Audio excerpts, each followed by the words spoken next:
De Flashback en direct de la splendide brasserie La Ripaille de Repentigny. Nous sommes situés au 358 Notre-Dame. C'est l'émission où tous les sujets seront explorés. Nous sommes disponibles sur Facebook, sur les différents sites qui sont multiples. Concernant notre deuxième invité, le métier de DJ peut être très stimulant, mais comporte son lot malgré tout d'inconvénients et plusieurs d'entre vous, soit les plus anciens adeptes du nightlife, se rappelleront de cet excellent DJ qui a performé longtemps dans différents clubs populaires, mais qui a dû mettre un terme à sa carrière en raison de ses oreilles usées par le métier ou, si vous préférez, par le volume du dance music. Pour se remémorer de beaux souvenirs, comparer les époques et discuter musique, nous recevrons pour conclure l'émission DJ Éric Provencher. Mais tout d'abord, sans plus tarder, notre premier invité. Derrière son talent et sa grande passion pour la musique se trouve une voix magnifique qui se distingue par une polyvalence hors du commun puisqu'il fait partie de plusieurs groupes hommages dont Chris de Burgh et les inoubliables Bee Gees. Pour parler de sa carrière professionnelle qui perdure déjà depuis 1982, de la reconnaissance qu'il reçoit de certains artistes de renom qu'il interprète et de ses prestations à venir. Avec nous, un homme qui ne pourrait survivre sans musique, Steve Barry. Bonjour, Steve. Bonjour, Steve. Ça va bien? Ça va très bien. Ça ne sera pas compliqué. On ne peut pas se tromper. On peut pas se tromper. Tu vu l'émission de Steve? Oui, mais lequel? C'est ça. Steve, re-bienvenue à l'émission. Merci de me recevoir. Toujours un plaisir, toi qui es un homme souriant, avec une belle énergie. Je pense que je peux affirmer que présentement, toi qui vis de son art, tu vis les plus belles années de ta vie. J'avoue. Il y a 2 ans de ça que j'ai pris ma retraite du monde du marché du travail. Préalablement, je faisais quelques spectacles ici et là. Et depuis, je run à 180 spectacles par année. Oui. Je pense aussi, même ta vie personnelle, avec ta femme, tout est beau, tout est parfait. Magnifique. Je pense que... Sur un nuage. Tu peux pas te plaindre. Aucunement. Steve, toi qui vis une grande passion, comme je le disais en présentation, depuis le début des années 80, est-ce que parfois tu te pinces? Aurais-tu cru, en 82, quand tu as commencé à être ici avec Stevie Ray, parler de 45 ans de carrière comme ça? De croire à la longévité de la carrière, ou plutôt, j'appelle ça un cheminement musical. Je peux pas dire que c'est une carrière encore. J'aime pas ça. Moi, je pense que oui. J'aime pas ça, libeller ça comme ça. Okay. C'est un cheminement musical. On verra plus tard. Okay. Est-ce que je pensais que j'étais pour perdurer là-dedans? Je suis un gars qui n'a jamais pris non comme réponse. Donc, ça, c'est bien, ça. Peut-être qu'à l'intérieur, j'avais... Du caractère. Ce qui m'a drivé un peu, là, tu sais. De tous ces artistes fabuleux que tu interprètes, lequel vient te chercher le plus et te ressemble le plus au niveau de sa vibration? Moi, je dirais Chris de Burgh. Okay. Plus que les Bee Gees. Plus que les Bee Gees. Les Bee Gees, c'était un truc familial. J'étais fils unique. Et, tu l'es plus? Je l'ai toujours. Mais quand on est enfant, on attend toujours, ils vont-tu avoir un autre enfant? Vois-tu, on a le même prénom et je suis moi aussi fils unique. C'est vrai, oui. C'est vrai. Mon Dieu, on en a long à se dire. Puis, avoir l'idée d'une famille musicale, ça m'interpellait beaucoup. Et bien, lorsque j'ai vu que la shop était fermée à la maison, on sait de quoi on parle, je me suis imaginé à être le 4e membre des Bee Gees. Puis quand j'ai vu qu'il y avait un petit frère, j'ai dit, ben mon Dieu, un 5e membre peut-être. Le 4e membre, lui, est décédé malheureusement à 30 ans. À l'âge de 30 ans, qui était une tragédie. Mais je pense qu'il ne s'est pas aidé, là. Il ne s'est pas aidé, mais il était clean quand c'est arrivé, par contre. C'est le cœur, c'est un infarctus, c'est un virus au cœur. Enfin, pauvre Andy Gibb. Mais c'est ça m'interpellait beaucoup d'avoir une famille qui fait de la musique. Puis je vis présentement un peu ce rêve-là, en ayant fondé un hommage aux Bee Gees fait au Québec avec mon cousin et mon fils. Oui, c'est super, une question familiale dans tout ça. Est-ce que c'est plus exigeant pour l'interprète une chanson qui exprime un chagrin d'amour qu'une chanson qui est dans la joie de vivre et le party?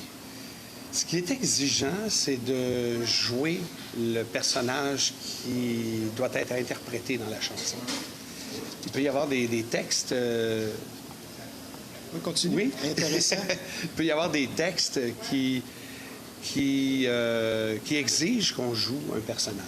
Bien, c'était ma prochaine question. L'artiste, donc, sur scène, est aussi un acteur. Absolument. C'est pour ça qu'on appelle ça un interprète. Oui. Chanter pour chanter, presque tout le monde peut le faire, autour d'un feu de camp, etc. Mais performer, c'est autre chose. Et je pense que tu es bien placé pour en parler. Steve, l'aisance sur scène vient de l'expérience ou d'une personnalité un peu show-off nécessaire au métier? Je suis un petit peu comédien. J'en fais d'ailleurs une partie de mon gagne-pain. Je tourne dans des trucs. J'ai fait des pubs, je fais des apparitions à la télé. C'est un besoin qui unit les deux arts, la comédie et la chanson. Et je vis la chanson lorsque je la présente. Okay. À quel moment arrive le groupe Hommage aux Bee Gees, You Should Be Dancing? De quelle façon ça se produit? En 2005, déjà 20 ans. On m'a approché pour être un Barry Gibb dans une version de l'Ontario qui s'appelait Night Fever. J'ai fait 2 semaines à guichet fermé et suite à ces prestations-là, le groupe s'était fait offert de faire le casino de Niagara, etc., etc. Ma situation familiale à l'époque ne me permettait pas de quitter. Donc, j'ai fait le deuil de 2005 à 2020. 2020, j'ai décidé, avec mon fils, mon cousin, de faire quelque chose ici. Et COVID oblige, ça a été retardé de quelques années. On a vécu ça tous ensemble. Et on est de l'autre côté de l'arc-en-ciel, mesdames et messieurs. Moi, j'ai vu des vidéos de toi. Je ne t'ai jamais vu sur scène et j'espère le faire bientôt. Tu attribues à quoi le fait de chanter si haut perché encore à ton âge après tant d'années? Une discipline, un soin, un grand soin de la voix. Ne jamais parler au-dessus de sa voix. Ne jamais surenchérir dans une conversation. Attendre que mon point de vue soit présenté par quelqu'un d'autre et pointer que je suis d'accord. T'es pas le gars qui va crier. Non, pas du tout. AC/DC, est-ce que ce serait impossible pour toi? Ça serait possible, mais pas pour une soirée au complet. Ça, j'admire les gens qui sont... Oui. Pour le show du lendemain, parce qu'il y a souvent plusieurs spectacles en ligne. Oui. Donc, professionnel depuis 1982, tu en vis depuis 2 ou 3 ans. Comme tu le disais, le trio You Should Be Dancing avec ton cousin et ton fils. À venir, le Casino de Trois-Rivières le 16 janvier. Absolument. Ça, c'est pour You Should Be Dancing. You Should Be Dancing, l'hommage aux Bee Gees. On va commencer notre tournée de 2026 avec le Casino de Trois-Rivières et ayant le pied dans une maison Loto-Québec. Oui. Qui sait ce que ça peut faire? Oui, et toi qui aimes gambler. Ah, mon Dieu. Ou jouer. Ah, mais c'est... Hommage à Chris de Burgh maintenant, qui a été officialisé par lui-même, oui. Qui t'a donné de bons mots. Ça, je pense que ça t'a touché. Et il y a des raisons à ça. Hommage à Chris de Burgh, je pense que c'est au Mariposa, qui est le seul hommage à la au Chine. monde, Oui. Le 20 décembre. Et Monsieur de Burgh, qui va être à la Place des Arts le 24 mars, a donné sa bénédiction. Absolument. Ça, je pense que pour toi, c'est un peu le haut fait d'armes de tout ce que tu as accompli jusqu'ici. Ça, je me pince encore. Je l'ai rencontré il y a 2 ans, suite à son spectacle à la Place des Arts, en avril, donc il y a 2 ans. Il m'avait dit merci de faire l'hommage, parce qu'on lui a envoyé des vidéos. Il l'a vu. Il était supposé venir voir ma prestation, qui était la veille de son spectacle. Suite, il n'a pas pu. Bon, il s'est excusé. On s'écrit, là. C'est pour ça que imagine quand tu vas être en personne avec. C'est ça. On s'est vu backstage. Il m'a remercié de faire l'hommage. Il m'a dit que la prochaine fois qu'il était pour venir au Québec, de booker un show avant son show. Il vient tout juste d'annoncer une série de spectacles. Gatineau le 20 mars. Montréal le 24 mars. Alors moi, je regarde et ça n'a pas tombé dans l'oreille d'un sourd. Le 21 mars, on se produit au Wheel Club sur Cavendish, à Notre-Dame-de-Grâce. Et on l'a invité. Ah oui, ça va être... Et là, il m'a dit merci pour les détails. Et lui, ce qu'il a apprécié, c'est la précision des covers que vous faites et la tonalité qui est respectée dans son originalité. Le timbre naturel aussi qui sonne comme toi, comme tu me disais. Et je pense que ce qui est important pour toi dans tout ça, dans tout ce que tu fais, c'est que ce n'est pas une imitation simplement. Il y a ta touche personnelle aussi. En fait, parce qu'il faut le dire, tu as toute une voix. Là. Ma voix au naturel, quand je fais pas du Bee Gees, parce que Bee Gees, on tombe dans un registre qui n'est pas naturel, mais quand je chante naturellement, je sonne comme Chris de Burgh. Et c'est d'ailleurs comme ça que je l'ai connu, moi. On m'a dit, tu sonnes comme Chris de Burgh. Et je ne le connaissais pas. En 1981, quand j'ai commencé à chanter.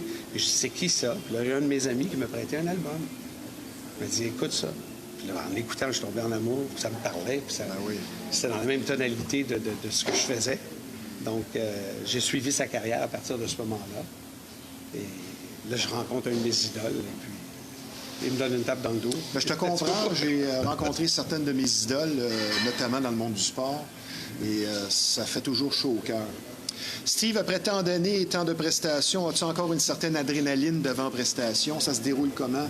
As-tu des objets fétiches?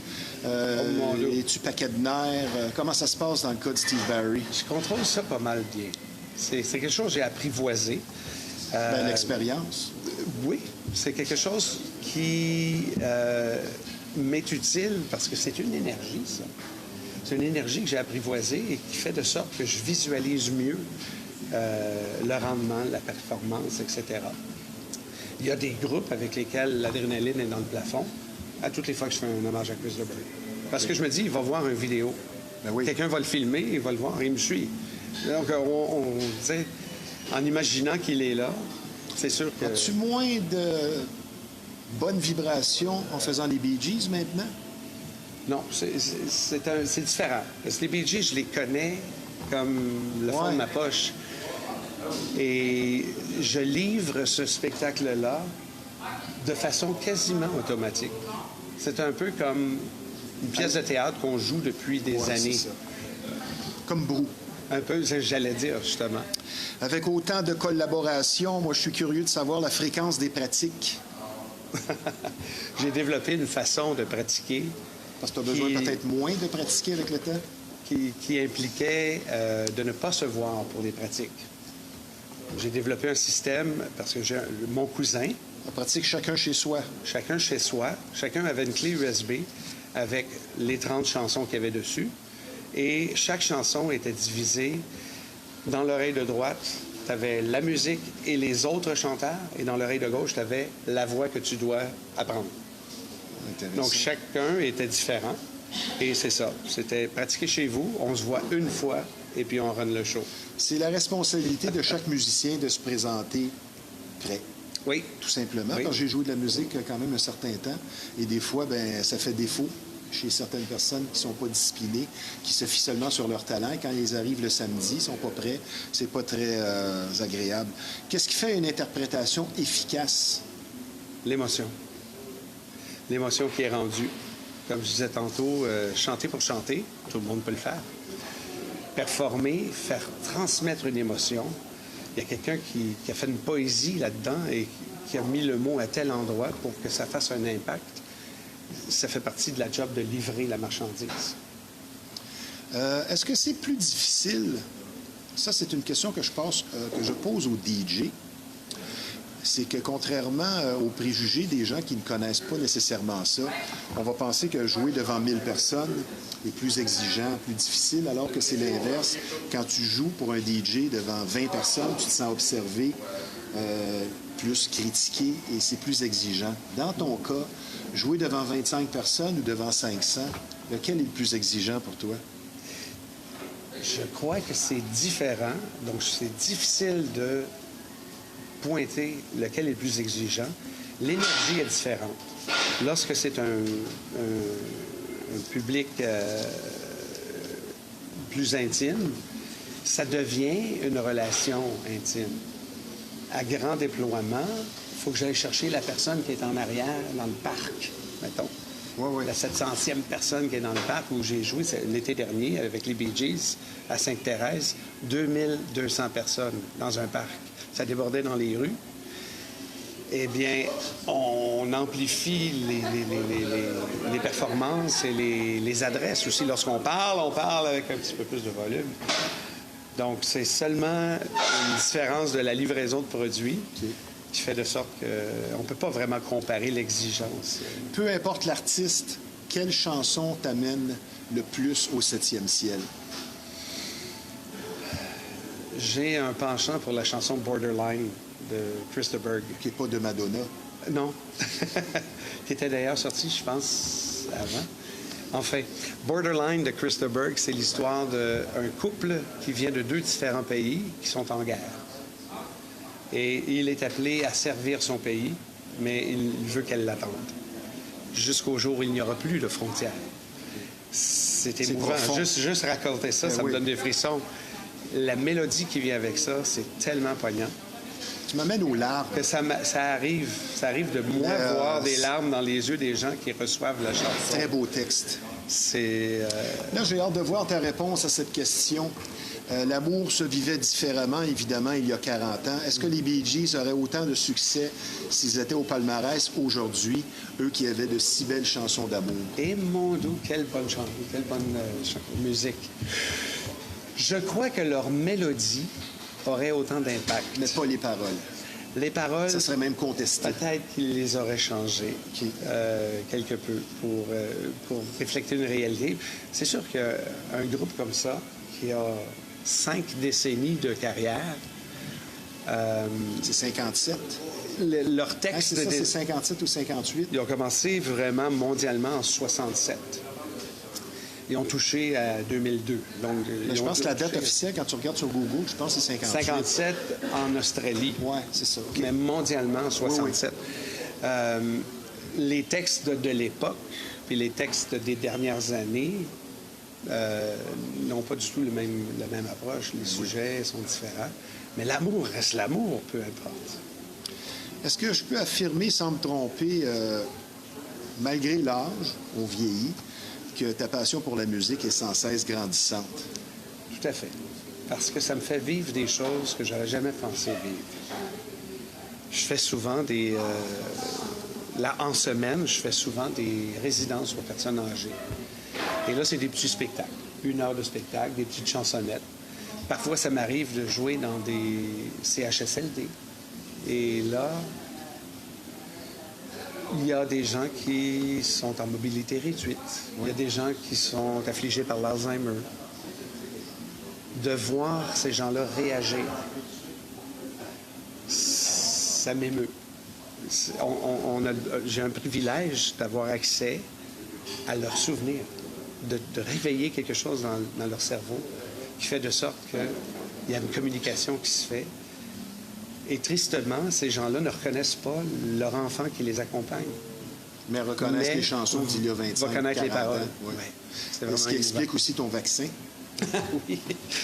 Il m'accueille. Salut, mon Steve! Je viens d'avoir le vaccin pour me présenter dans les CHSLD sans. J'ai trouvé ton talon d'Achille. Steve, tu chantes de 5 façons en solo, les Bee Gees, Chris de Burgh. Il y a les Beatles.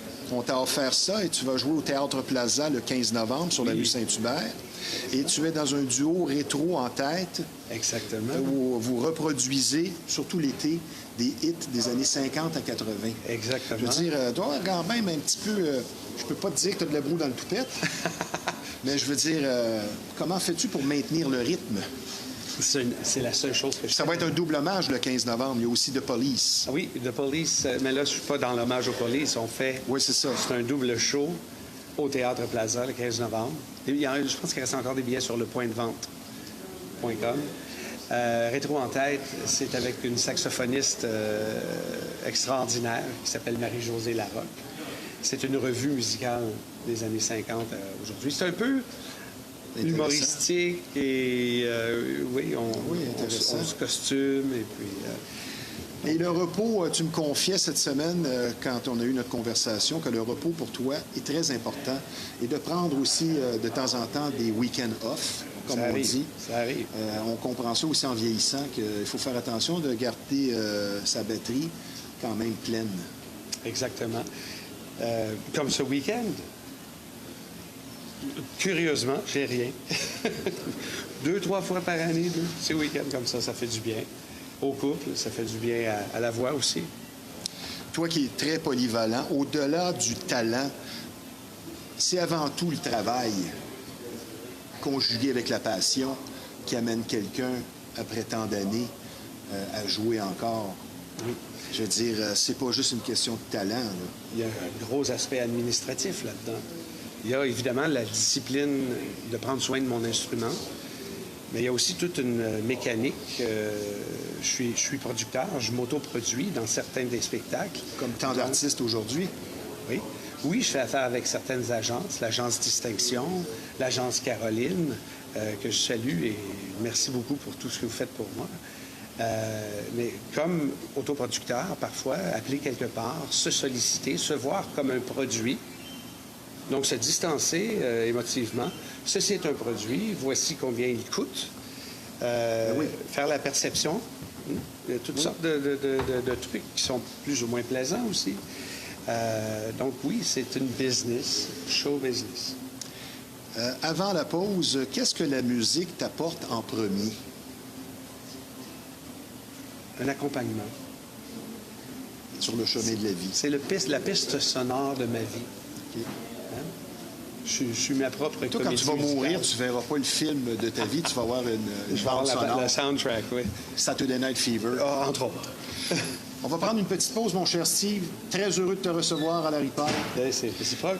Puisque je vous rappelle que vous regardez l'émission Flashback en direct de la splendide brasserie La Ripaille de Repentigny. Ici, c'est un personnel souriant, mais surtout accueillant qui vous attend justement sur place. On vous offre d'excellentes assiettes et ce, 7 sur 7.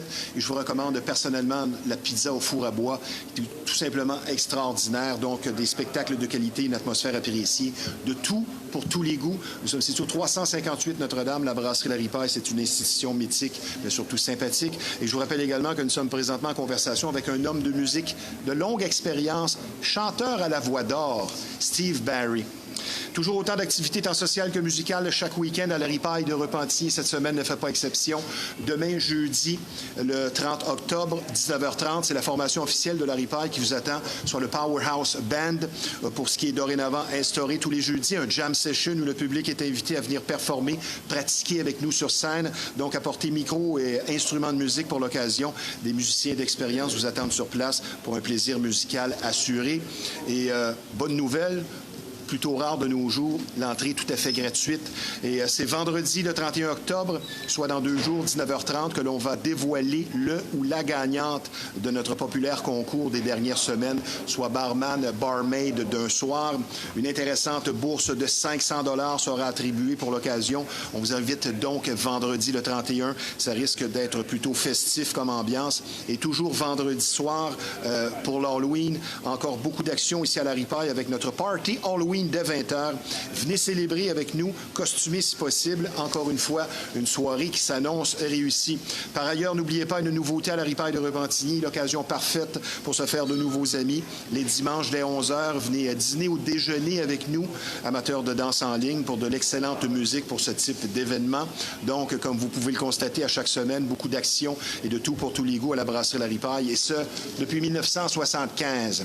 Je vous parle maintenant d'une soirée bien spéciale, un spectacle qui sera assurément haut en couleur et qui sera présenté le 18 avril prochain à Lévis, dans la région de Québec, à la salle L'Anglicane, et qui devient partenaire de l'émission Flashback, la production exclusive Nocturne Enchantée, un soir seulement, qui sera dirigée par l'excellente Élodia Alexandre, chanteuse et pianiste, professeure de musique également d'expérience, qui sera sur scène avec son orchestre de 5 musiciens, 2 pianistes.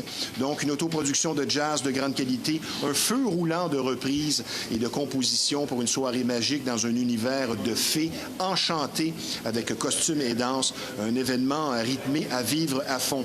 D'Edith Piaf à Frank Sinatra, en passant par Ella Fitzgerald, plus de 20 titres au programme. Donc, pour une soirée mémorable et unique, le 18 avril prochain à Lévis, Nocturne Enchantée, seulement 250 places, un spectacle qui restera gravé assurément dans vos mémoires. Les billets sont disponibles sur le www.elodiaalexandre.com. Je vous parle maintenant d'un endroit spécialisé dans le domaine de la mécanique et de son entretien et qui propose un rendement des plus crédibles et reconnus. L'atelier de mécanique générale Fast Tuning pour la qualité d'un service complet et exclusif, et ce à des prix compétitifs. Un personnel accueillant, un service compétent, spécialisé aussi en véhicules européens. Une bannière existant déjà depuis plus de 20 ans, donc une fiabilité reconnue et appréciée. Un garage pour faire du millage, comme dirait l'autre. Fast Tuning, c'est situé au 223 Notre-Dame à Repentigny. Le numéro de téléphone dans le 450, c'est le 470-1333. Le client est notre priorité et notre promesse, un service de qualité. Mon cher Steve, j'ai pas fini de te cuisiner. L'appréciation, la réaction du public sur le terrain, c'est une drogue pour l'artiste très addictive. n'est-ce pas? Et je pense que c'est ta véritable paye. It's rewarding. How can I say that? C'est gratifiant, mais je travaille là-dessus, que ça ne monte pas à la tête. Rester groundé, terre à Rester terre. groundé, c'est pas pour moi, tout ça. Oui, j'ai travaillé pour, mais donner pour comprends donner. très bien ce que tu Donner veux pour dire. donner. Oui. Être perfectionniste, est-ce que c'est une condition sine qua non pour un artiste interprète ou tout artiste, tout simplement? Te considères-tu comme un perfectionniste? Je peux pas dire que je suis perfectionniste. Ah? Non, je peux pas dire ça. J'aime avoir des variations dans mes interprétations. OK. Donc, s'il y a des variations, c'est pas la perfection. C'est différent à chaque fois. Ah, intéressant. Ça peut être meilleur qu'un autre soir. Intéressant. Il peut y avoir des surprises dans l'interprétation. OK. En quelques phrases, tu te définis comment à titre d'artiste? Vrai. J'essaie d'être le plus vrai possible. De communiquer l'intention des chansons qui ont été écrites, par respect pour les auteurs-compositeurs. Et lorsqu'il s'avère être une chanson que j'ai composée, j'essaie de la rendre le mieux que je peux. Ton admiration maintenant pour Barry Gibb, le seul survivant des Bee Gees, est-ce que le fait qu'il ait peut-être été le seul qui est stable des 4 frères alimente ton admiration? Parce que je pense que ça vient expliquer un peu la longévité des artistes qui sont avec une compagne depuis 40-50 ans, tandis que quand tu vois des artistes comme Prince, Elvis, et ainsi de suite, Jimi Hendrix, Ces gens-là étaient c'est seuls. la solitude qui les ont tués et non pas la drogue. George Exactement. Michael, un autre Oui. exemple. Est-ce que sa stabilité augmente ton admiration pour lui? Derrière chaque grande personne, il y a un grand conjoint. Donc, c'est tout ce que je peux dire là-dessus. Ta blonde, elle mesure combien? En grandeur. Écoute, mon épouse, qui est aussi ma blonde, elle était très influential. Elle a beaucoup influencé la façon dont j'approche la musique. Même qu'au début, lorsqu'on s'est connus il y a 17 ans, écoute, c'était elle qui me bouquait. Ah, ça, c'est le fun. Mais les points en commun, je pense que c'est un gage de réussite, les collaborations à l'interne dans le couple. Et là, j'ai bien hâte de voir ta réponse. Pour un chanteur, avoir une belle voix, c'est important, mais la puissance de cette voix l'est-elle autant? J'ai été béni avec une voix qui pousse. Donc, est-ce que c'est important? Je crois que ça arrive à surprendre. Parce que je peux, dans une soirée où je suis en solo, où j'ai carte blanche, je peux faire une chanson des Bee Gees, puis une chanson de Tom Jones. Puis excusez pour le volume, là. Donc, La polyvalence. Puis une chanson de crooner qui est susurrée. Puis Dean Martin? Ça peut, oui. Quand tu fais du That's Dean more, Martin? that's more. ouais. Mon côté italien qui Everybody loves... Everybody loves somebody sometime. Yes. Ben oui. Steve, tu évolues, ton style, ton talent, c'est bien certain. N'importe quelle sphère d'activité aussi va évoluer. Sur quel aspect tu te concentres le plus encore à ce jour à améliorer? L'émotion. Parce que l'émotion, c'est toujours différent. Donc, apprendre à la voir venir, l'encadrer et la distribuer. C'est différent à chaque chanson et à chaque interprétation de la même chanson. Ah, intéressant. Maintenant, une question un peu personnelle. Côté féminin, quelle est ta chanteuse favorite de tous les temps? Il y en a plusieurs, mais je pense que Barbra Streisand, parce qu'elle a fait un album avec Barry Gibb, 2 albums avec Barry Gibb. C'est le seul artiste avec qui elle a collaboré 2 fois. Oui. Parce qu'ils ont écrit pour Diana Ross aussi. Ils ont écrit pour Diana Ross, Dionne Warwick. Oui. Une chanteuse suédoise qui s'appelle Carola. Ça n'a pas rentré ici, mais je le connais. Ils sont très polyvalents dans leur écriture, les Bee Gees. Mais avec Barbra Streisand, là, tu avais du pop, tu avais du adult-oriented rock. Tu avais aussi du Broadway. Là. Il y a une pièce Broadway là-dedans. C'est écoute, la polyvalence de ça. Steve, toi qui es un gars plein de projets, plein d'énergie, plus on déploie de l'énergie, plus on en a. Oui, c'est pas quelque chose qui, mathématiquement, se soustrait. Grouille ou rouille? Tout à fait. When I rest, I rust. Un rêve pour toi à réaliser de rencontrer Barry Gibb? Oui, tout à fait. Ça va finir par arriver? J'ai réussi à le faire avec Christopher. Ah, ça va finir par arriver. J'ai ça dans ma poche. J'ai les contacts Oui. pour aller à Miami Oui. pour le faire. J'attends que la situation se place. Qu'est-ce qui fait qu'un hit va perdurer dans le temps? Ce qu'on appelle un chef-d'œuvre. C'est C'est toujours une question de mélodie ou de parole, selon toi? Je crois que c'est une question de comment ça va toucher les gens. Une chanson peut ne pas être peut ne pas influencer au moment où elle sort. Mais c'est que ce que les gens en font qui fait de sorte que ça devient un classique. OK. On peut comparer avec, je donne un exemple télévisuel, Star Trek a duré 3 saisons, le premier Star Trek des années 60. Et lorsque c'est revenu en reprise, c'est là qu'il y a eu le boom. Comme Batman. Donc, ça a duré juste 3 ans. Exactement. C'est quoi ton plus beau souvenir en carrière? C'est d'être interviewé par Steve. OK. Puis ton deuxième? C'est définitivement d'avoir rencontré Christopher. Oh oui, c'est quelque sûr. chose que je ne m'attendais vraiment pas. Et lorsque c'est arrivé, c'était tellement naturel qu'on aurait dit que c'était destiné. Quelle émotion tu aimes le plus exprimer en chanson? C'est différent à chaque fois. Je reviens avec la chanson Borderline. J'ai pas été Chanson profonde. déchiré. Un peu triste. Oui, mais triste, si je résume, un couple qui fait partie de 2 différents pays qui sont séparés par une frontière. Un qui doit aller à la guerre pour se battre contre le pays de sa blonde. Reste avec moi jusqu'à temps qu'il n'y ait plus de Et c'est frontières. quelque chose qui s'est vécu, ça, là, Ça a été vécu. durant les guerres par plusieurs couples. Et c'est ça qui me surprend le plus. C'est Un d'être juif capable- qui sortait avec une Allemande. Ben oui, tout à fait. De vivre quelque chose que je n'ai pas vécu. Donc, c'est vraiment dans ces moments-là qu'on se sent accompli. Comme, Ça se fait encore au Québec, ça, des couples déchirés par l'allégeance. Ah, ben oui. Mettons, 2 personnes qui écoutent le hockey, la fille prend pour Boston, puis le gars prend pour Montréal. Ben, c'est sûr que c'est source de divergence. Tout à fait. Ma dernière question, on ne vit pas de regrets, mais si tu pouvais revenir dans le temps, y a-tu un chapitre de ta vie professionnelle que tu ferais peut-être différemment?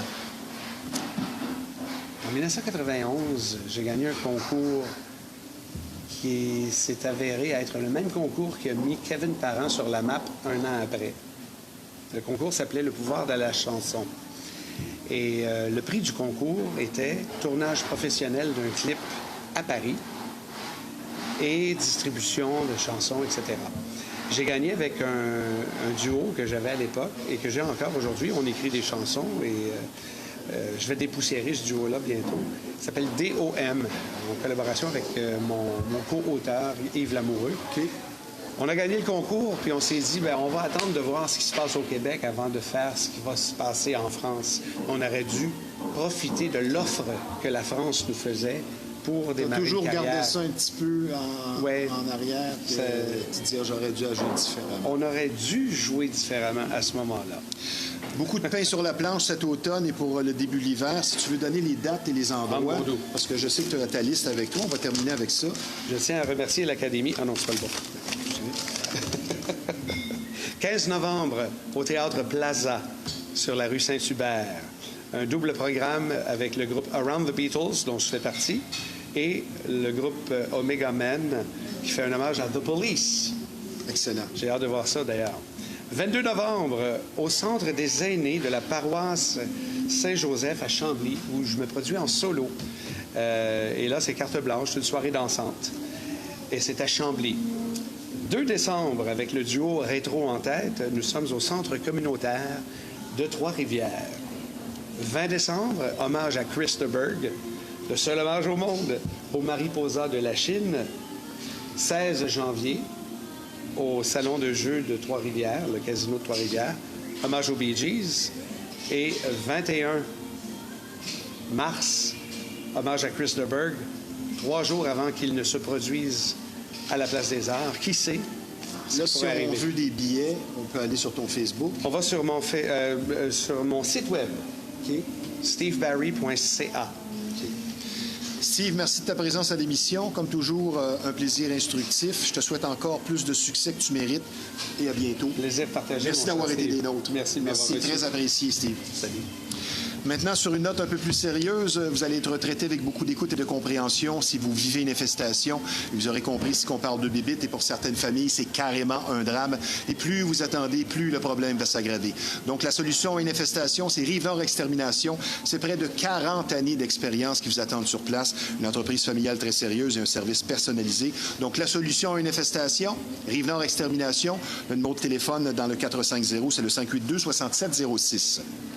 Maintenant, je vous parle d'un partenaire important de l'émission Flashback. Parlons maintenant musique et en particulier du rêve de plusieurs et de plus en plus d'actualité, soit de devenir DJ. Pour l'excellence d'un enseignement complet qui a fait ses preuves, et ce depuis 2010, l'école de DJ, DJ School Montréal, peu importe votre âge et votre niveau, vous propose une formation de 5 mois agréable de grande qualité. DJ School Montréal, c'est un programme unique et dynamique où l'art de mixer avec technique et pratique assistée supervisée sur mesure pour vous, ainsi que la prestance sur scène et la recherche musicale nécessaire au métier et la préparation de vos choix sont abordés. Et fait important, plusieurs de nos élèves se sont ensuite trouvés du travail dans le domaine, des groupes francophones et anglophones pour un service qui rejoint tous et chacun et des prix compétitifs pour atteindre vos objectifs. Il y a même le bal des finissants, comme une école traditionnelle avec remise de diplôme, puis des soirées DJ School bimensuelles pour garder la main. Donc, DJ School Montréal s'occupe de vous de A à Z pour partir du bon pied pour une formation complète et inégalée.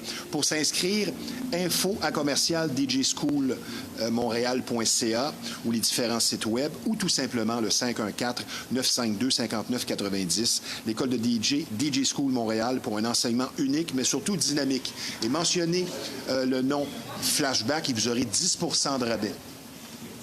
Maintenant, l'aspect financier de la vie semble prendre de plus en plus de place et afin de vous éviter un stress quotidien inutile en rapport avec votre situation financière pour une approche efficace et sincère, la solution, c'est Shorna Astin, experte conseillère en sécurité financière. D'ailleurs, Shorna sera des nôtres la semaine prochaine, encore avec une chronique fort intéressante et ses services sont nombreux pour l'analyse de vos besoins financiers, l'amélioration du crédit, l'élimination de dettes, la planification de votre retraite, les régimes d'assurance vie. Tout ceci dans l'objectif d'une indépendance financière que vous méritez. Donc, pour une santé financière qui sera claire et dont vous serez fiers, l'excellente Shorna Astin au 438-878-6504. Nous enchaînons maintenant. Autour de notre deuxième invité, nous allons maintenant nous remémorer plusieurs souvenirs d'une époque pas si lointaine où les nightclubs fonctionnaient à plein régime avec un ex-DJ ayant joué dans plusieurs endroits bondés et connus. Lui qui a mis fin à ses activités en raison d'un problème auditif et plusieurs le reconnaîtront. Il maîtrisait le dance music et les pistes de danse du Lovers de Brossard et de la Marina de Repentigny notamment. Avec nous pour parler de la belle époque, DJ Éric Provencher. Bonjour Éric. Ça va bien? Ça va très bien, merci, et toi? Heureux de te recevoir. Je suis fier de mon coup, parce que pour 30 minutes, tu redeviens DJ, toi qui ne joues plus depuis presque 20 ans. Et on va le dire aux gens, on se parle souvent au téléphone, mais c'est la première fois qu'on se voit en personne depuis qu'on a travaillé ensemble en l'an 2000 au Lovers de Brossard. Et tu n'as pas changé. La coupe de cheveux, un peu. Éric, est-ce que ça te manque? Oui. Qu'est-ce qui te manque? Ben, le party. En gros, les heures, ça me manque pas, évidemment, mais le party, que là, ça serait plus difficile. C'est souvent plus difficile, oui. J'ai toujours été un nocturne, ça, c'est pas un problème. Je le suis encore, d'ailleurs. Okay. Mais c'est le party. T'es dans un party 2-3 soirs par semaine, le monde danse, ça te regarde la piste de danse, ça te donne des thumbs up. C'est un rush. Là. Tu t'en sors pas, c'est un rush. On va parler d'un sujet un petit peu sérieux. pour commencer, les fameux acouphènes, parce que graduellement, ça s'est installé, comme tu me confiais, un soir où tu as travaillé à la marina de Repentigny. Tu es sorti de là un jeudi, tes oreilles ont scellé jusqu'au samedi, tu as consulté, et on t'a dit que tu avais les oreilles d'un gars qui a travaillé dans la construction depuis 50 ans, et là, tu as dû faire un choix. J'aimerais que tu nous expliques cet épisode un peu triste. Ben c'est ça, c'est que les gens qui vont dans des clubs, ils connaissent le feeling. Tu sors de la discothèque, les oreilles te scellent, comme on dit. Puis le lendemain après-midi, ben ça scelle plus. Bon, ben les acouphènes, c'est des silements, c'est des sons fantômes qui apparaissent dans tes oreilles. Puis moi, ben, ce qui est arrivé, c'est que j'ai sorti de la marina un samedi soir, après avoir travaillé. La marina de Repentigny, c'est un énorme système de son. Du samedi au jeudi. C'est ça. Ça a scellé. Exactement, c'est ça. Tu as 35 000 watts, en tout cas. Quand moi j'y étais, il y avait 35 000 watts de son dans le club. Ça soignait, là. Ça soignait. La cabine du DJ est éloignée de la piste de danse. C'est 1500 personnes, là. C'est ça, c'est 1500, 1600 personnes. Le système de son de la cabine de la marina était plus fort que le système de son du Lovers. Fait que c'est ça. Fait que je suis sorti du club le samedi soir, puis le jeudi suivant, les oreilles me scellent encore. Là, à un moment donné, tu commences à te demander est-ce que le hobby est plus important que la qualité de vie? Tu sais? Oui. Tu as eu un choix à faire. Parce que finalement, tu étais un peu comme un joueur de hockey qui va jouer sur une jambe cassée pendant les séries, mais il faut penser à long terme. C'est ça. Là, parce que là, tu es encore incommodé. Là. Ah oui. Au moment où on se parle, ça scelle. Présentement, les oreilles me scellent comme si je sortais de la discothèque. Là. Et c'est quelque chose qui est sérieux parce qu'il y en a qui vont jusqu'au suicide. Exactement. Les acouphènes, il y a des gens qui ne le prennent pas. Je connais quelqu'un personnellement ça l'enrage. Moi, Dieu merci, j'ai toujours associé ce son-là à l'idée que hier soir, j'ai eu du fun. OK. Tu sais, on allait au Limelight à l'époque. DJ. C'est ça. Un lendemain de veille. On allait, exactement, on allait au Limelight le samedi soir. Le dimanche après-midi, les oreilles étaient silettes l'après-midi, mais tu disais, hier soir, j'ai eu du fun. C'était toute une soirée. C'est ça. Fait que moi, j'associe ce son-là à du plaisir. Ben, j'ai toujours travaillé avec des watts, ce qui fait que j'ai encore des bonnes oreilles. Malheureusement, un DJ ne peut pas faire ça. Non, exactement. Mais je pense que toi qui étais à la Marina là, de 2004 à 2006, à peu près, ouais. tu étais 9 ans au Lovers de Brossard. On va faire la nomenclature tantôt des endroits où tu as œuvré. Je pense que ta passion, tranquillement, s'effritait. Et comme tu me le disais, ben, j'avais un petit peu fait le tour de la question. Ben, c'est ça. J'ai fait le tour. Ce qui a rendu la décision facile, c'est qu'en réalité, comme tu as dit, j'ai été au Lovers pendant 9 ans. On avait une certaine enveloppe musicale à respecter quand on était au Lovers. Du Solid Gold. Et quand on m'a engagé pour la Marina, on m'a dit « On veut que tu fasses du Lovers. » Point. Exactement la même chose. J'ai la des bouche. C'est ça, la bouche, puis Snap, puis du Solid Gold, puis pas trop de gros Toi qui es en house. réalité underground au bout. Moi c'est ça. Moi, ça a peut-être contribué, ça. Ben là, c'est ça. C'est que quand ça fait 12 ans là, que tu fais la même enveloppe musicale, si mettons qu'à l'époque, le Red Light roulait à Laval, si le Red Light m'avait contacté pour dire « Hey, on veut que tu viennes résident, là, fuck les acouphènes. » Donc, pas de regret nécessairement. Non, j'ai pas... C'est ça. Les parties me manquent. Il y a des soirs dans l'année. La veille du jour de l'an, je vais t'avouer que... Alors, c'est sûr que... Tu es assis tout seul dans ton salon et tu penses que tu as déjà été dans une salle... J'ai animé certaines soirées là, de la dernière journée de l'année, puis c'est spécial. As-tu déjà tenté un retour? Non. Dis-moi, c'est fait. La seule fois qu'on peut pas... C'était pas de tenter un retour, mais j'ai un ami DJ qui s'est marié. Et il m'a fait une invitation à venir faire la musique. Il y avait un orchestre sur place, mais pendant les pauses d'orchestre, il voulait un DJ. Okay. Et certains diront qu'il a été têteux, mais il m'a dit que ça serait un incommensurable honneur si j'acceptais de faire la musique. Et qu'est-ce que j'exigerais? Puis moi, la seule exigence que j'avais, c'est je veux pas être pogné pour traîner un système de son. Ouais. Fait que j'arrive là avec mes disques. Il faut que le système de son soit là. Fait qu'il était insistant un peu comme moi. Non, pas autant que toi. Non, OK. Est-ce qu'un DJ peut perdre la main s'il demeure longtemps inactif ou c'est comme aller à bicyclette et ça ne se perd pas? T'as toujours le... Tu pourrais rembarquer, là, puis bang? Oui et non. Oui, au sens technique du terme. Non, au sens que ça fait facilement une bonne dizaine d'années que je suis à la recherche de c'est quoi le prochain hit. J'ai cherché ça pendant 35 ans. Ça y est, toujours être à l'affût de c'est quoi la nouveauté. Fait que c'est quoi le top 10 présentement? Je n'ai pas la moindre idée. C'est même pas bon. Fait que, il y a beaucoup de sampling de ce qui se faisait il y a 30 ans. Et c'est la preuve que la musique d'avant était meilleure. On va y venir à ça. Oui. Maintenant, la lecture et la compréhension de ce qui se passe sur une piste de danse. Quoi faire jouer et quand? Est-ce que tu l'as ou tu l'as pas ou ça se développe? Ça, c'est tout le temps action-réaction. Denise, la propriétaire du Lovers, venait souvent me dire « surprends-les ». Surprends-les. Puis à un moment donné, il m'a passé une idée et j'ai embarqué une toune, un solid gold, que je me suis dit, hey, ça va lever. J'ai embarqué le solid gold, j'ai vidé la piste de danse. Et quand je dis vider, là, on aurait pu passer le balai. Et Denise rentre dans la cabine. Qu'est-ce que tu fais là? Elle me regarde, elle dit, qu'est-ce qui se passe? Ben, je dis, tu sais, quand tu me dis surprends-les, ben, je laisse les autres qui m'ont surpris. Je m'attendais pas à ça du tout. Là. Mais là, il faut que tu sois capable de dire, OK, bon, ça n'a pas marché, boum, on change. On n'attend pas le prochain break. Là. Réagis. Ouais. Fait que souvent, tu as des gens qui disent ah, moi, je connais mon public. Non, c'est ça. Moi, je crois pas à ça parce que tu sais jamais comment ils vont réagir. T'embarques Sunday Bloody Sunday. Il n'y a pas un vraiment soir... deux soirées pareilles. Ah, tu le sais pas. T'embarques Sunday Bloody Sunday un soir, le monde lève les bras dans les airs, sont fous comme des balais. L'autre soir, ils vont Réessaye huer. ça la semaine d'après, tu viens de vider la piste de danse. C'est imprévisible.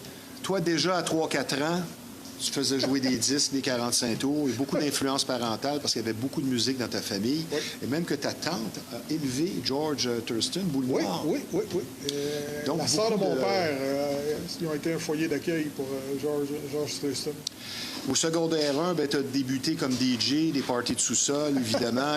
Vous étiez 6 tantôt, même au dernier, tu me dis que vous étiez 80. La radio étudiante, comme tant de DJ au cégep. Ouais. Tu as gagné un concours à la radio, C'est Fou FM, en 85. Et je pense que ça t'a un peu propulsé. Peut-être au niveau de la confiance. Ça l'a aidé. Oui, pour la confiance, oui. Ça, c'est sans équivoque. Mais ça a aussi été la clé de mon premier contrat professionnel parce que les propriétaires de l'endroit où le concours avait lieu, ils étaient rusés, ils ont pris des notes. Puis quand leur DJ a quitté, ils ont appelé le gagnant du concours. Et c'est moi. Fait que ça a été le premier endroit où j'ai travaillé professionnellement dans une vraie discothèque et pas une disco mobile. Le métier de DJ, il y a plusieurs irritants. Il n'y a pas juste des bons côtés stimulants, comme je le disais en présentation. Il y a des sacrifices à faire. Et comme tu me le confiais, les soupers, les occasions manquées, comme Noël, le Lovers ouvrait à 8 heures. Là, tu as une nouvelle vie après que tu peux être avec tes amis et ta C'est ça, famille. ouais, tu récupères. Ça, c'est le bon côté. C'est le bon côté, c'est ça. Il y a des plus puis il y a des moins.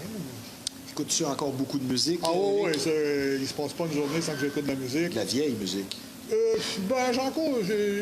J'ai des trucs récents. Je suis pas capable de m'empêcher de voir passer des tunes sur Facebook, sur YouTube, puis dire celle-là poignerait pas à peu près.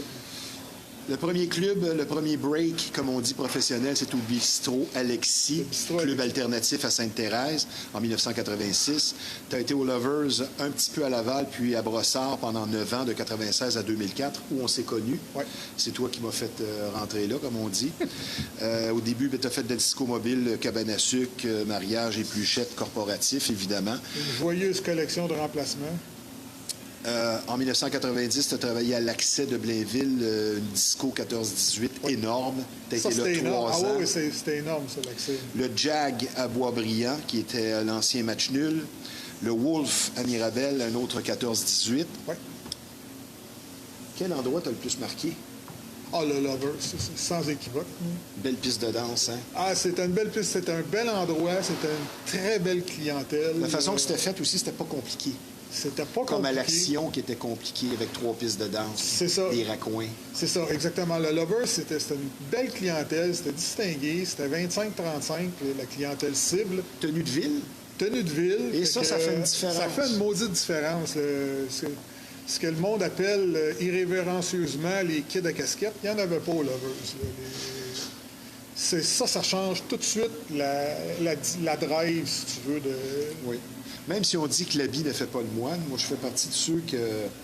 Moi, je pense que ça fait une différence. Ça fait une différence. C'est ça, c'est que écoute, ça n'empêchera jamais quelqu'un en tuxedo d'être un TDC, comme on appelle en latin. ça, ouais. Fait que, sauf que la propension à avoir des faisceaux de troubles avec 300 pièces de linge sur le dos sont plus faibles que Éric, la question incontournable, et tu me vois venir, est-ce que la musique était meilleure avant? C'était différent. Ce que je trouve, c'est que la musique, maintenant, c'est de la production. Le but, c'est pas de passer un message musical. Le but, c'est d'essayer de faire un hit. Fait qu'ils vont arriver avec du sampling, quelqu'un va sortir une toune, et là, tu vas en avoir 35 qui vont cloner cette toune-là. Dans les derniers temps où tu achetais du vinyle, c'était même rendu qu'ils clonaient les pochettes. Fait que t'avais quelqu'un qui sortait un hit qui s'appelait, je sais pas, on va faire des exemples niaiseux, là, mais la toune, mettons, s'appelait Boom Chakalak. Mais le lendemain, t'avais quelqu'un qui sortait Ban Chakalouk. Puis là, la pochette était noire avec du vert, puis l'autre était vert avec du noir. C'est du clonage maintenant. Ça en est rendu ridicule. J'ai bien la misère. Mais avec tu ça. l'avais quand même un petit peu à l'époque, moins qu'aujourd'hui. Si tu Sérieusement, te rappelles moi, la chanson de Madonna, Into the Groove, reprise par Alicia, Baby Talk, qui était presque Into the Groove, tu sais. sauf que c'était 7-8 ans plus tard. Oui, c'est vrai. Tandis que maintenant, on parle de dire la même semaine, tu as des tunes. Je me rappelle, on achetait nos disques à l'indicatif à Laval, salut André. Ouais. Et il y avait un mur avec toutes les hits, puis tu regardais les pochettes, puis tu pouvais dire, ces deux-là, ça c'est du clonage, ces deux-là, c'est du clonage. Ça m'agaçait beaucoup.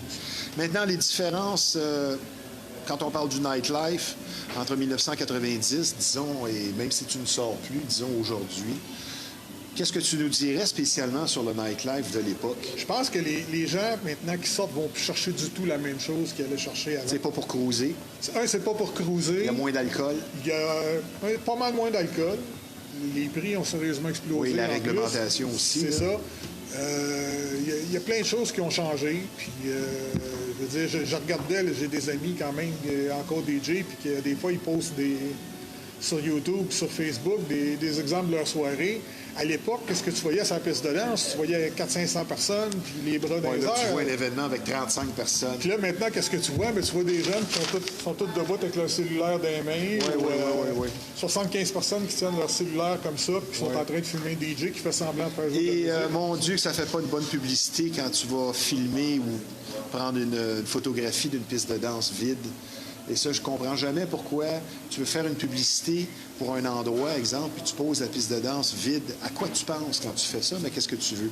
Ta dernière visite dans un club, c'est quand? Oh, dans un club, ben moi, à cause de mes oreilles. C'est là, hier? C'est hier, il y a très longtemps. OK. Ouais, c'est ça. OK. Comme, Tu t'en rappelles pas? je te dirais 2006, 2007 peut-être. Oh, wow! C'est à cause des acouphènes, pour citer mon frère, mes sorties où ça fait du bruit, je les sélectionne avec C'est sûr, soin. parce que tu pourrais empirer ta situation. Ben, c'est parce que c'est dégénératif. Ouais, c'est ça. La meilleure analogie qu'on peut donner des acouphènes, c'est le pic-bois sur l'arbre. Là. Je veux dire, le pic-bois, il tape sur l'arbre, il fait un trou. Si tu enlèves le pic-bois, le trou, il grossira pas par lui-même. Ouais. On remet le pic-bois, ben, il va continuer à piquer dans le trou, puis le trou va agrandir. Fait que les acouphènes, c'est la même affaire. Ça s'enmieutra jamais, mais ça peut continuer à s'empirer. Pas de nom de DJ sophistiqué ou compliqué. Est-ce que c'est une question de génération? Ou Bon, d'humilité? Non, c'est un trend. Je pense que les Grandmaster Éric Il y a Provencher. Ça, c'est un petit inside joke entre nous deux. Non, parce que parfois, je l'annonçais au micro et je disais ça. Puis il dit non, fais pas ça. Ça flash trop.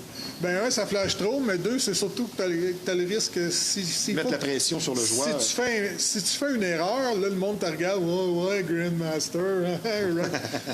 Non, mais la vraie raison est plus simple. C'est que j'ai travaillé pendant des années à faire connaître Éric Provencher. Là, tout à coup, après 25 ans de carrière, il y a une nouvelle mode, c'est de se donner des noms de DJ. Puis parfois, les noms ont choisi. Tu disais, à quoi tu penses de choisir un nom de DJ comme ça? Difficile à écrire, difficile à retenir, difficile à se prononcer. Et il y en a qui ont même 2 noms de DJ. Ah oui? Ben oui. Pourquoi faire simple quand on peut faire compliqué? Maintenant, travailler dans les nightclubs, peu importe la position, mais c'est exigeant. Et je vais te faire une nomenclature de qualité qu'on doit avoir.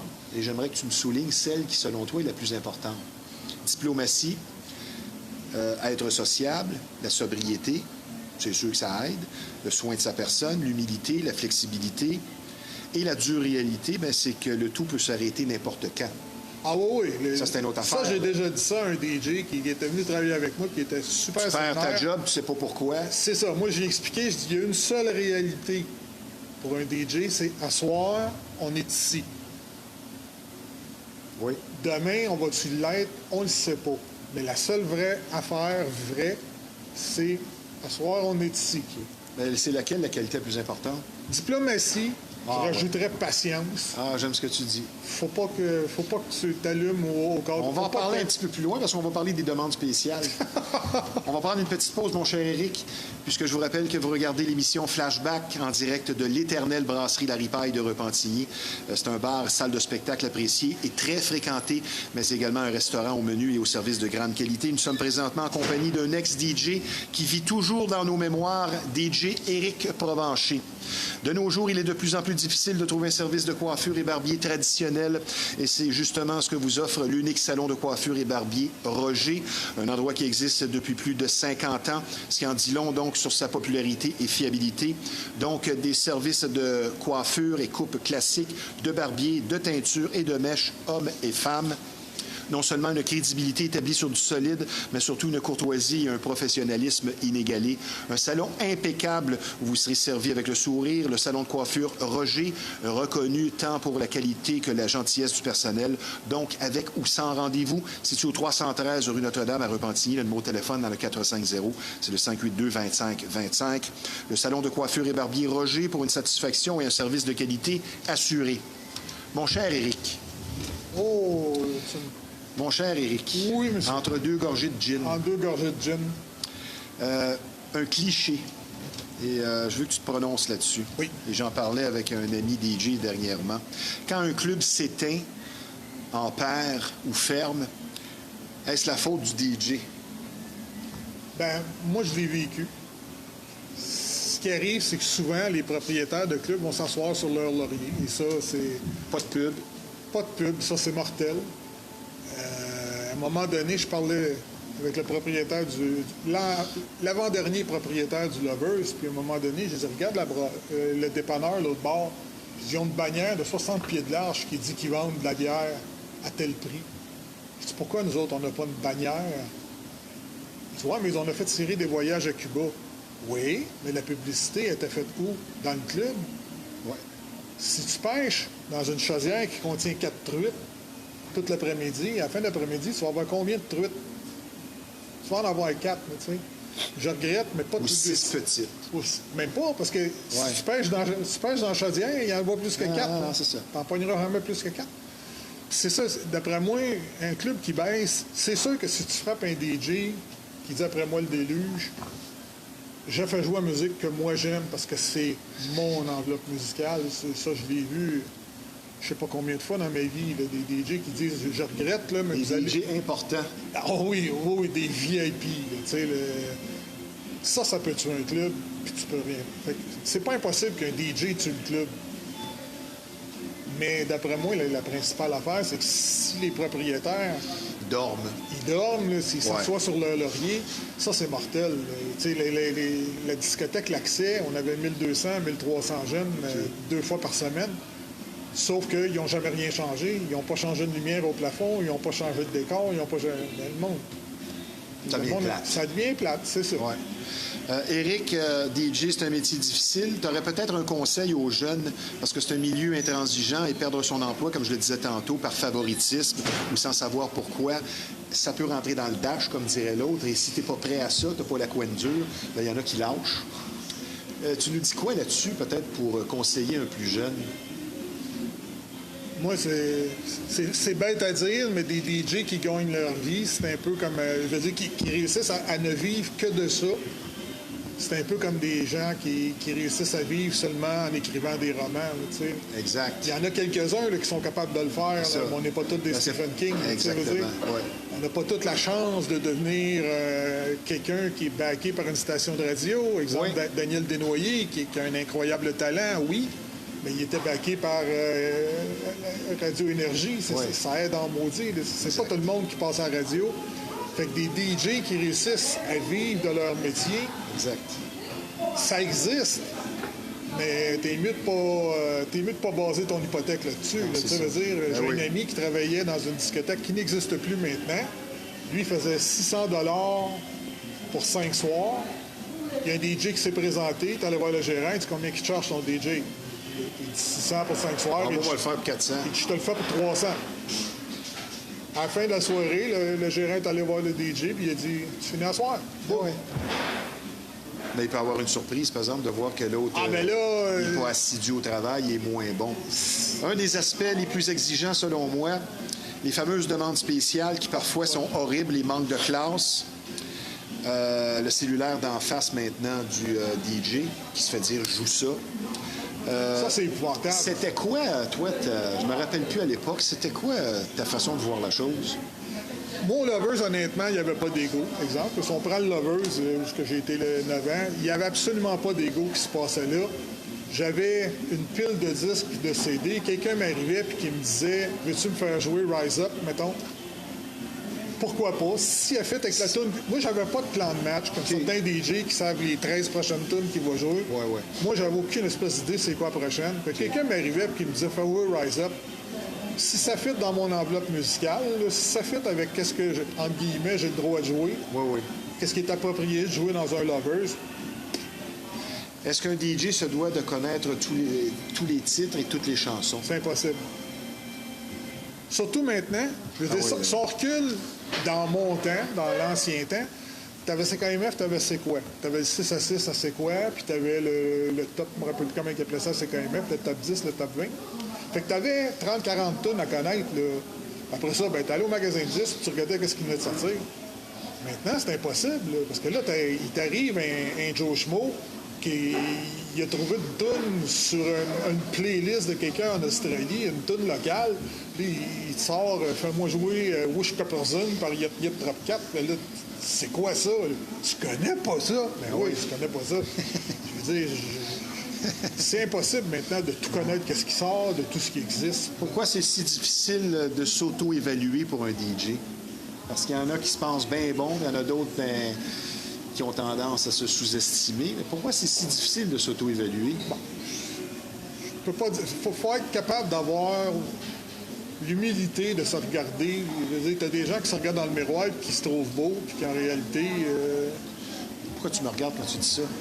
C'est parce que je vois pas de miroir dans les alentours. Là. Éric, ça serait quoi le pire défaut du DJ? Ça serait ça? L'ego. L'ego démesuré. Le manque de perception qu'en réalité, c'est le monde en avant de tout qui font. Exact. Le plus important, c'est-tu un mix bien réussi ou un choix musical avant tout? Oui. Ah oui, ça... Avant de travailler au Lovers, je t'aurais dit le mix réussi. Mais quand je suis arrivé au Lovers, le DJ qui était là avait un choix impeccable. Il ne vidait jamais sa piste de danse. Côté technique, il y en avait à gagner, mais j'ai fini par réaliser que le gars remplissait sa piste de danse, puis que le monde, au bout de la ligne... T'as beau faire un mix parfait, si t'as un choix musical qui convient pas à l'endroit aussi. Exact. Maintenant, on va parler d'anecdotes savoureuses et croustillantes. Une anecdote un peu sexuelle, parce que le DJ, parfois, il va se faire frotter des seins sur lui. Et si sa blonde est là, vraiment, tu nous racontes cette anecdote-là qui est vraiment savoureuse. J'ai commencé à fréquenter une femme qui m'a posé la même question que lui. Est-ce qu'il y a des trucs qui sont arrivés hors d'ordinaire? Puis je racontais que quelquefois, il y avait des clientes qui me faisaient des demandes spéciales. Puis si j'avais le malheur de dire non, pour une raison légitime, ah ouais non, et quelques-unes se frottaient sur moi. Puis quand je lui ai dit ça à ma blonde, elle a dit, voyons donc, il n'y a pas une femme qui va se frotter. Qu'est-ce que je te dis? Et un soir, ma blonde est venue faire un tour à la discothèque, chose rarissime. Elle était assise à ma gauche et il y a une cliente qui se pointe et qui me demande une toune qui était totalement inappropriée pour un lover. Ça n'avait tout simplement pas de sens de faire jouer ça là. Et là, j'ai expliqué, je ne l'ai pas. C'est aussi simple que ça. Mais ça, tu as des clients qui pensent qu'une discothèque a toutes les tonnes. Et quand j'ai dit je ne l'ai pas, elle, dans sa tête, a dit non. Et là, elle s'est mise à se frotter sur moi. Fait que là, je suis dans la situation où j'ai une femme qui se frotte les seins sur moi, avec ma blonde qui est straight derrière. C'est plate. Et là, quand c'est arrivé, je me retourne et il y a Jean-Pierre, le doorman, qui est de l'autre côté. Et je regarde Jean-Pierre, puis là, Jean-Pierre, il lève les yeux en me dire « Seigneur ». Fait que là, j'ai tout simplement écarté la femme de moi, poliment, mais fermement. Et là, elle est allée parler avec ma blonde. Elle ne savait pas, évidemment, que c'était ma blonde. quand tout a été terminé et qu'elle est partie, je suis allé voir ma blonde, puis j'ai demandé, je dis, as-tu vu ce qu'elle vient de faire? Et là, ma blonde, elle dit, je le croyais pas, mais oui, elle dit, je l'ai vu. Je dis, qu'est-ce qu'elle t'a dit pour l'amour du ciel? Elle dit, elle m'a demandé c'était quoi ton problème. Puis elle, je dis, qu'est-ce que tu as répondu? Elle dit, je pense qu'elle n'aime pas ça qu'on le touche. Il est gay. Il est gay, c'est ça. ça a été une rumeur à mon sujet là-bas. Métier de célibataire, donc? Métier de célibataire. DJ? Il y a beaucoup de DJ Ça dépend qui de le l'âge sont. aussi. C'est ça. Si tu as 21 ans, c'est pas comme à 43. Là. C'est ça, exactement. Non. Mettons que ça aide parce que là, t'as plus personne avec qui te chicaner parce que t'es pas disponible. Quelques questions en rafale où tu me réponds par un nom, un mot ou une phrase avant d'y aller avec ton top 5 Oui. des années 90 que je t'ai demandé de concocter. Le style le plus difficile à mixer? Ah boy, dans le temps du New Wave, c'était pas facile, je vais t'avouer. Dans les années 80, le New Wave. À part ça, maintenant, écoute, toutes les tunes sont faites avec des beatbox. Fait que, ou bien t'as le hip-hop qui roule à 105, ou bien J'ai travaillé avec des DJ qui parfois ont un blanc de mémoire, mais il y a ce qu'on appelle l'as dans la manche du DJ qui va te sauver à tout coup. Une chanson que tu vas faire jouer, qui va ramener les gens ou les conserver sur la piste de danse. Dans ton cas, l'as dans la manche, c'était quoi? Une chanson que tu disais, je mets ça, puis je vais être correct. What is Love, Hathaway, ça c'était Sure Shot. Travailler de façon régulière dans les nightclubs, est-ce que c'est une question de talent ou de contact? Entrer dans le club, c'est souvent une question de contact. Mais y rester, là, ça va être le talent. C'est ça. OK. Pourquoi le techno et le house semblent être les styles qui vieillissent le mieux? Parce que selon moi, c'est le dernier style de musique qui attire encore des danseurs. OK. Le techno et le house, ça ne joue pas dans des brasseries comme ici. Intéressant. La jovialité maintenant du DJ. Si t'aimes pas le monde, ben reste chez vous. Ah oui, ça nos jours, c'est là, clair, ça. avec les boilers et tout ça. Là. On dit, si t'aimes pas le monde puis que tu te donnes un air, ça fera pas long feu. Ah non, c'est quand tu travailles dans le public, là, si tu fais le pas, reste chez vous. Là. Si on te donne le choix, vinyle ou CD pour travailler? Les deux sont des médiums qui te permettent de faire des trucs. Mais quand le CD se met à sauter, ça c'est... Même chose que le vinyle. Ouais, mais peut-être moins, non? En fait, c'est quand un CD saute, ça peut être pire. Ben, c'est parce que ça a l'air fou. Anecdote rapide, aux Lovers, j'ai parti un slow en fin de soirée et je suis allé faire pipi parce que là, je savais que le slow. Oh non. Et le CD a non seulement sauté, mais il a changé de tune.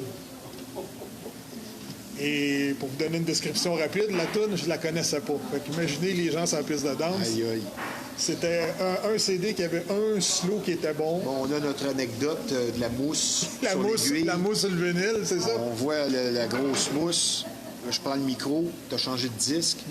J'ai eu la vitesse d'esprit de parler aux gens, mais je me rappelle, je vois tous ces gens-là, de peut-être 300 personnes, ça faisait donc, qui surveillent, qui nous regardent, il n'y a plus de son en plein milieu.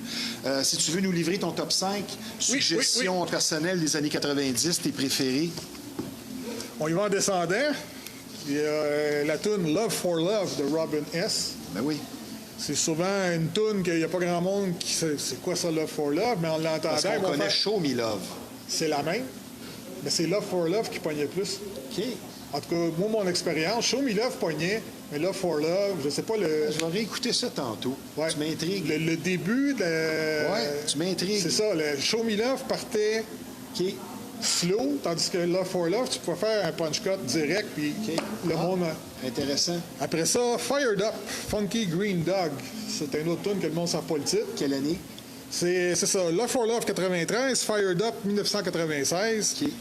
Ensuite, Missing, Everything But the Girl, c'est un hit de 1994. Ouais.